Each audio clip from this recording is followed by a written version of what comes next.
obviously.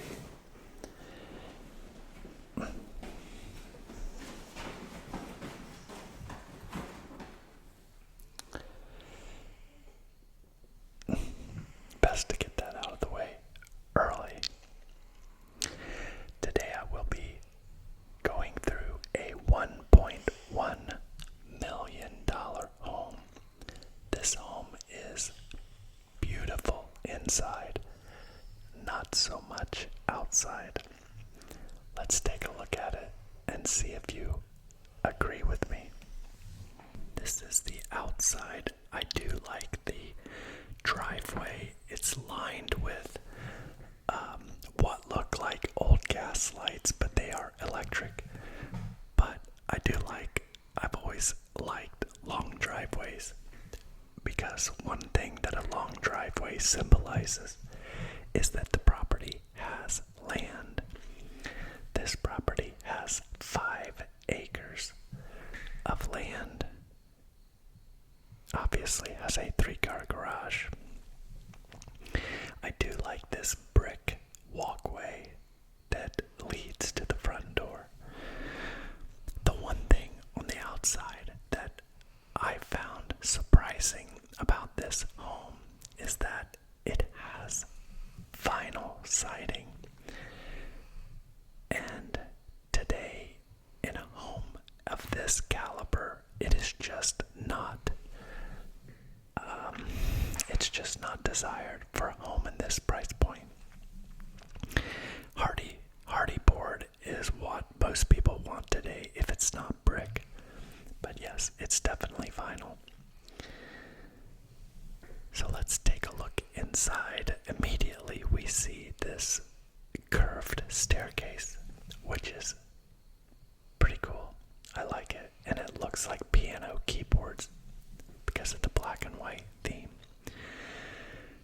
Now the dining room is carpet, which I was surprised. Actually, no, I take that back. No, it's actually vinyl plank. But this kitchen, I could not understand what this second island with a second sink. I've never seen it, and I really don't understand what that's for. It does have waterfall granite, which is nice. They call that waterfall when it comes down the side, but it has this small sink on a secondary island. I like the little architectural design on the ceiling as well. This has a Thor stove. That's a $high stove. And then it has a pot filler. I don't know why you can't just fill it up somewhere else, but that is water. But people like those things. So it also has a farm sink, and that's copper. All of the light fixtures are like a brass finish. But it is pretty, because this house is old, but it's been nicely updated. All new flooring, all new paint. I thought this was a closet, but that is actually the access to the basement. This has a little full bath up front here, which I was surprised it was a full bath because I expected it to be a half bath. But it was a full bath. So far, everything that I'm seeing here has been updated. This was an interesting door here that leads to the pantry. They've got like wallpaper behind the shelving, which was kind of interesting, but I would have probably chose a different shelving. I'm not a fan of those. The brackets. This is the garage. Nothing fancy really there. Interestingly enough, these people have moved out, but they still have a lot of stuff here. Even a car. There is an alarm system here. And this, I think, basement. This is a curved stairway to the basement as well. It matches the curve of the main staircase going up, which was interesting. One thing I will say about the basement is this is a true dungeon style basement. There are no light, no windows at all down here, so it's dark. If the lights are off, it is dark. This is a half bath down here with a very small sink. They could barely fit it in there. I think that was an afterthought down there, but it appears that there's no bedrooms or anything down here. This is the mechanical room, and there's not very good lighting in there, but just wanted to show it to you. But it doesn't come through very well because it was so dark. They need better lighting in there. I feel sorry for the heating and air guys that come to work on the furnace. And here is, oh, you know what? There are windows there. They just have curtains over them for some reason, which they did the waterfall countertop down here as well. It is just a storage closet. But yeah, they do have windows. I didn't even pay attention. It's just, I've never seen anybody put curtains like that over the windows. That's so strange. Bad idea. I would tell the agent to take those down, or at least open them up to allow more light in there. But maybe they like it dark. Everybody's different. I know I'm strange about some things, so I don't know everything. I just have an opinion. But yeah, I like the curved wall. It's very it's kind of unique.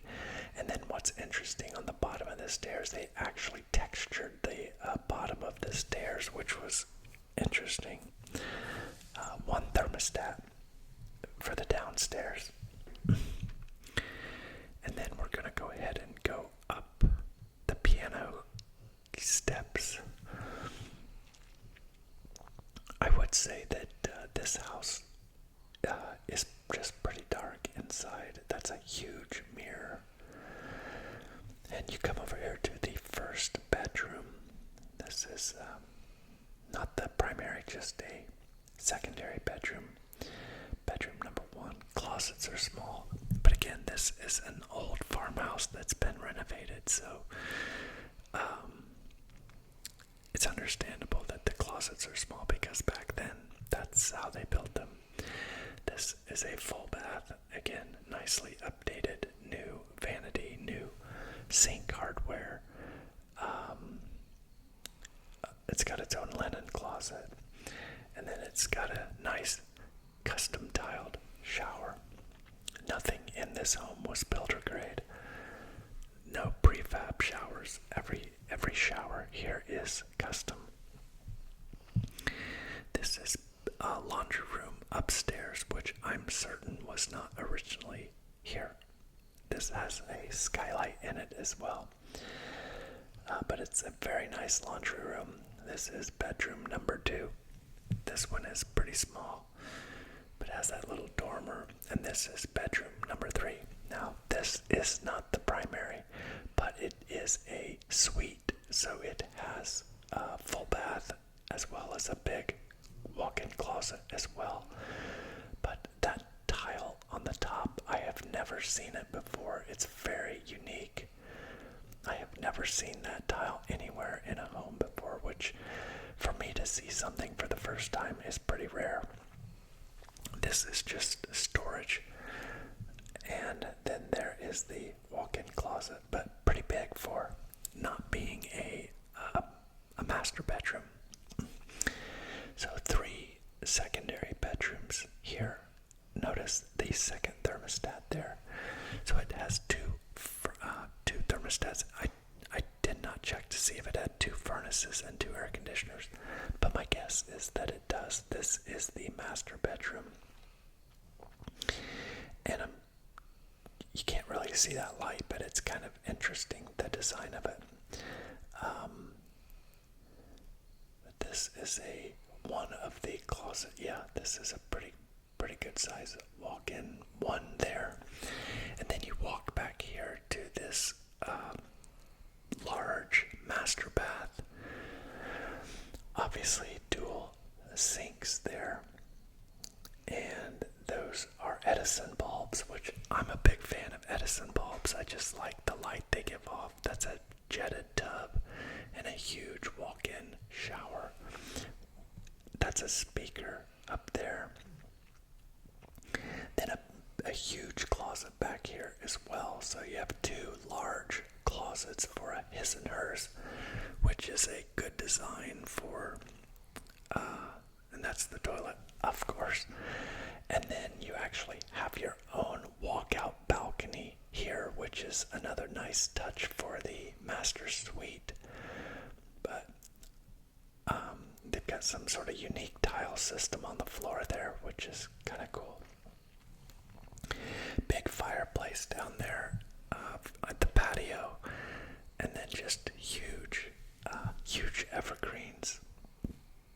Today was kind of overcast. It didn't rain today, but it didn't get really sunny today. But yeah, that's the master. So that's this is probably the highlight of the home. But I'm sure that this was probably 2 bedrooms that they made into one. I think I have to go back because I think I forgot to turn I turned the slide off, and then I think I forgot to turn the bathroom light off. Yeah, I did, so gotta go back. I try to always make sure I turn people's lights off because I know that I have sellers that complain about it when people show the home and leave lights on or leave doors unlocked. It's like a never-ending battle with other agents to try to get them to do what's right. As you come down the stairs, you can't see the white, which is interesting.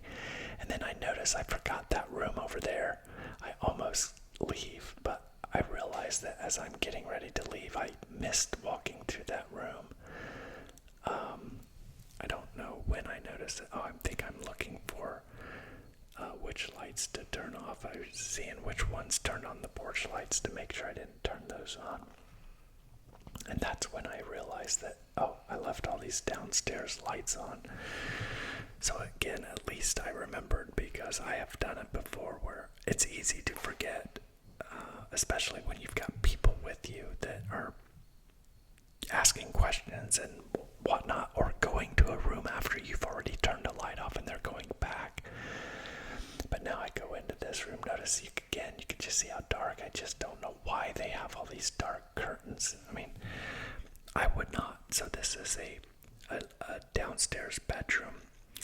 So it does have 1 bedroom down and 4 bedrooms up, so it is a 5 bedroom. I thought that was interesting, having a mirror inside the closet, but if there was clothes there, it would be worthless. But so I'm not really sure why they chose to do that, but they did.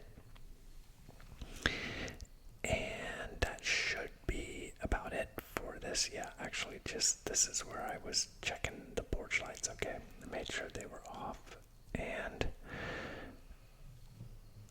I want to walk out back with you because there's barns in the back that I want to show you. So I got to get this door locked up, which it's got a really tight lock, so it's harder to lock up. But I do like the setting. I like that it has a big yard. I like the privacy aspect of the big yard. I don't like the vinyl siding on the outside. It's gray. It's just too much, and there's not, the only contrast color they have is white, and this is a light gray, so it just looks just a lot of gray. This is a big concrete driveway area here with a basketball goal, and then of course we walk down the gravel driveway to get to the barn, and I probably should have drove to save some time, but I just walked back here. There is a fenced in section of the yard, like if you had a dog or something, they've got a small portion of the yard fenced in, probably about, not quite half an acre. But this is a large, like, workshop style barn, definitely not like an animal barn, but I don't know. It was locked, and so I did not get into the barn. But honestly, just once I saw that it was more like a workshop style barn, I know it's got a gravel floor. So I just wasn't that concerned with getting in there. I think they just stored like probably trucks and stuff in there. Maybe they have a home business or something. And then they have these little barns back here, little storage sheds, and a lean-to. So a little bit more storage back there in the back. But yeah, that's it for that house. And then we're just gonna walk back up. But yeah, 1.1 million. I don't know. It's I think it'll be challenging for them to get the full amount on this house, at least based on what I know about the area. I don't know. There's just a lot better deals. I showed a I don't remember what it was, maybe 1.4 house a little while ago, and it was way nicer, or just had a lot more potential than this home. But the other thing about this is not really in a rural setting. This is more like a subdivision setting, because as you're driving to this house, you're just going through subdivision after subdivision to get here. And so this house is just like, it used to be in the country, but it's really not anymore. So that's it.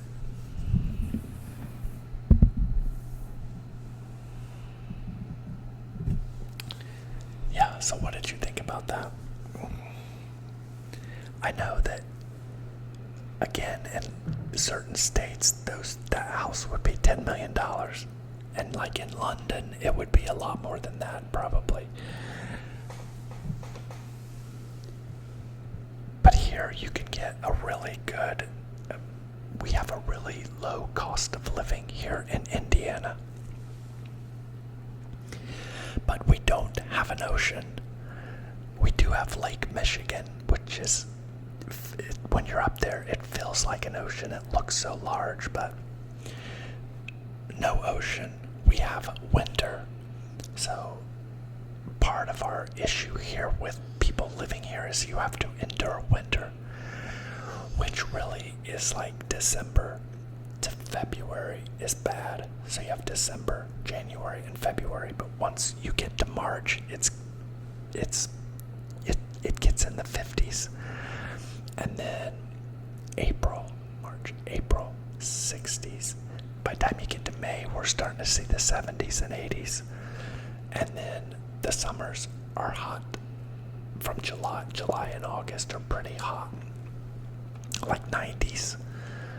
And humid. So the weather here is challenging, because we go from 0 or below 0 Fahrenheit to 100. Rarely does it ever hit 100, and definitely rarely does it ever get to over 100, but like 92, 94 is kind of common. We'll probably have 10 to 12 of those days per summer. But humidity is high here. That's why our crops grow so well, because we have high humidity in the summertime. It's not good for good hair days, but it's for me. I don't mind the heat, so I don't complain about the heat. But because I'm not a fan of the cold, and honestly, if I liked cold weather a little bit more, I would probably stay here until I die. But I really do want to move somewhere warmer. The perfect weather is California, Southern California especially, because it's like 70 and sunny all year round. I mean, it like rains like 15 days a year, but it's crowded, traffic is bad, and they have some pretty strange politics too. which creates high taxes. I could care less about politics because it really doesn't affect me, but the taxes are extreme. Income tax, especially, like in Indiana, we have a 3% income tax. There are many states like Tennessee and Florida, they don't have income tax. But I think California is like 13%, so it's a lot of your paycheck gone. You know, if the federal government's taking like 30%, and then the state is taking another 13, it's just too much. It's just too much to give the government for taxes. It's just not fair. Like, I've had this conversation with a friend of mine recently who was complaining about taxes, partially because he owes some money and it's got him upset. But I told him, I'm like, look, every bridge we drive over, it doesn't fall, and it's inspected twice a year. All the roads we drive on, they're all paid for with tax dollars. If you cut your arm using a chainsaw, yeah, you want to call 911, somebody's gonna come. Or if your house was getting broken into, you call 911, somebody's gonna come. The military that's protecting us, that's paid for with tax dollars. Making sure factories don't pollute the rivers, that's regulations that's enforced by the government. So, like, I want to pay taxes, I really do, but there's a point at which I think it's just not fair. It just is too much, and I think if you cross that 1/3 mark, like, I think 25% is the perfect number. Like, you can have $1 for every, I get to keep 3, you get 1. That's to me, it's fair. I think that's value based on all the things that we get for our money. And I know, like, you people in the UK, you guys are taxed even higher, but you guys are paying for free healthcare and things like that. And so I know a lot of people there that actually are okay paying those exorbitant tax rates. But I'm just not. I prefer to do what I want to do with my money. I'd rather, my health insurance that I pay for is $230 per month because I'm single with no kids. And it's very affordable, right? It's like, why would you want to tax? Why would you want to pay thousands more in tax when it's only $200 a month for health insurance? I just think it gets, I don't know. It just doesn't make a lot of sense to me, but I don't want to get political. I don't need any hate. So if you like free healthcare, enjoy it. I'm not mad about it. I like the way we have it here. Because I will tell you this, when I was young, from the time I was probably 20 till the time I was probably 38, I did not pay for health insurance. And, like, I remember the owner of the store that I worked for in the latter part of those years, he used to get so angry with me, and I'm like, dude, I'm saving like a couple $1,000s a year by not doing this. Like, he was already rich as hell, but I was a brokey. Like, I was trying to get ahead in life, and so every time I could save, I was saving. Like, I didn't take vacations or days off. I just worked, and it all paid off. Now, if I would have got hurt or sick or got cancer, I would have been sorry that I didn't get it, but I took that gamble, and I should be free to take that gamble. I should be allowed to take that gamble. It was one that I took freely, and it saved me a lot of money. Over the course of almost 20 years, I did not have health insurance.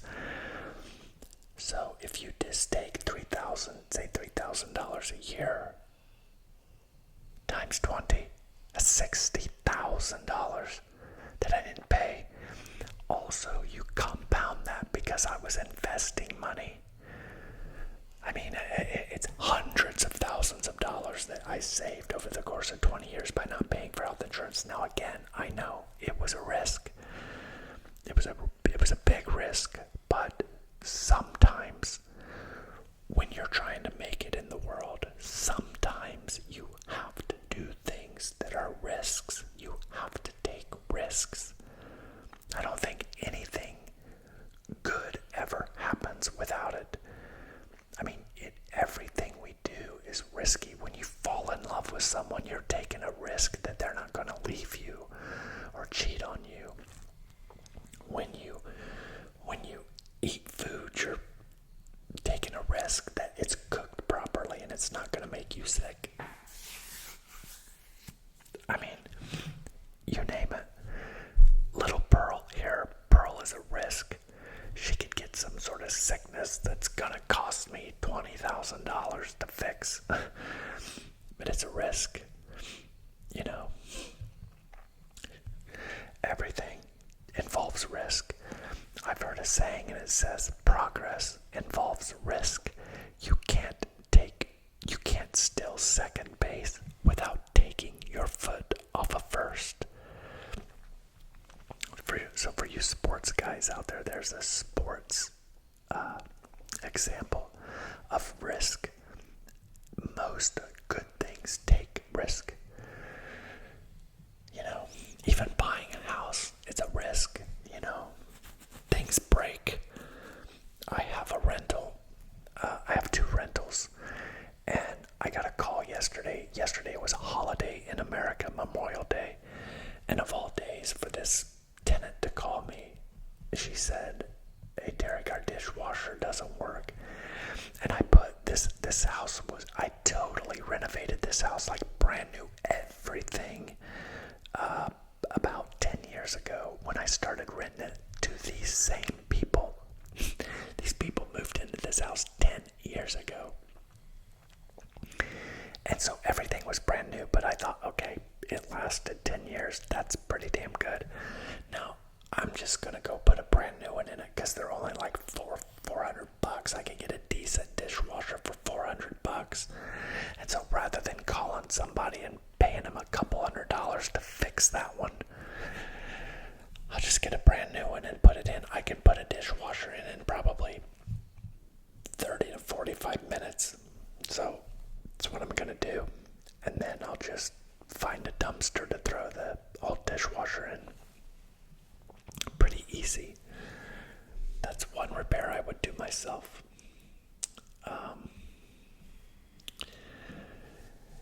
So yeah, that's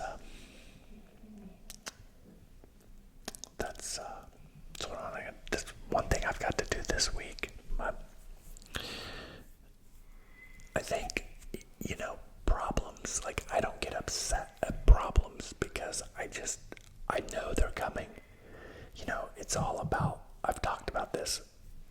You guys are probably going to get tired of me talking about it, but it's one of the most important things we can do. And that's why I talk about it a lot. And that's setting proper expectations.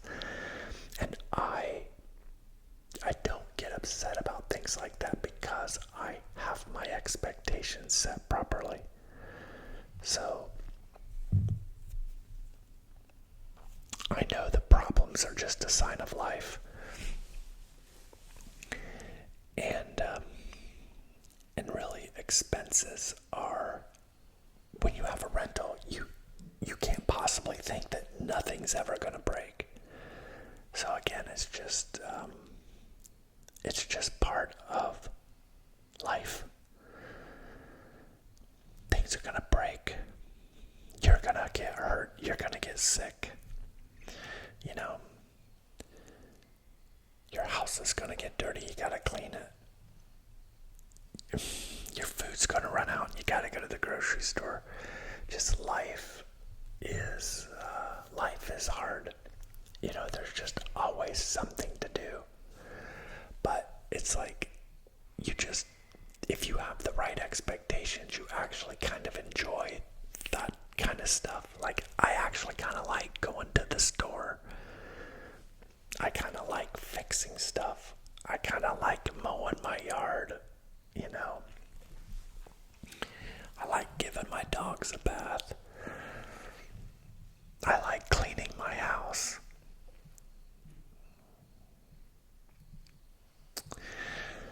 So yeah, those are things. I think if you can find the beauty in those things, life can be much more enjoyable rather than burdensome. And I think that you can also, financially speaking, you will be in much better shape if those are the things that you do for fun. And that's really what I've done in my life, to get where I'm at financially. But I will tell you this. I'm working on a video for you, and the title is going to be 52, Never Married, No Kids. And I want to kind of deep dive into that because there's pluses and minuses. And I want to be truthful and kind of give you guys my take, because in essence, that has been the biggest sacrifice that I've made in order to ensure that I did not have to live in poverty.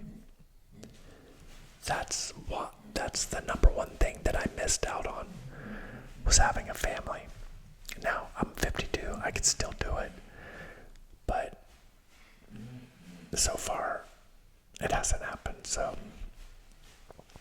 But I want to talk to you guys about that, so I hope you have interest in that. But I've got to keep doing these real estate videos, because I've looked at like my past top videos. They're all real estate related. People like these home tours, so I'm trying to incorporate a little bit of life rambling after I do a home tour. So anyway, I hope you enjoy it. I will see you on the next one.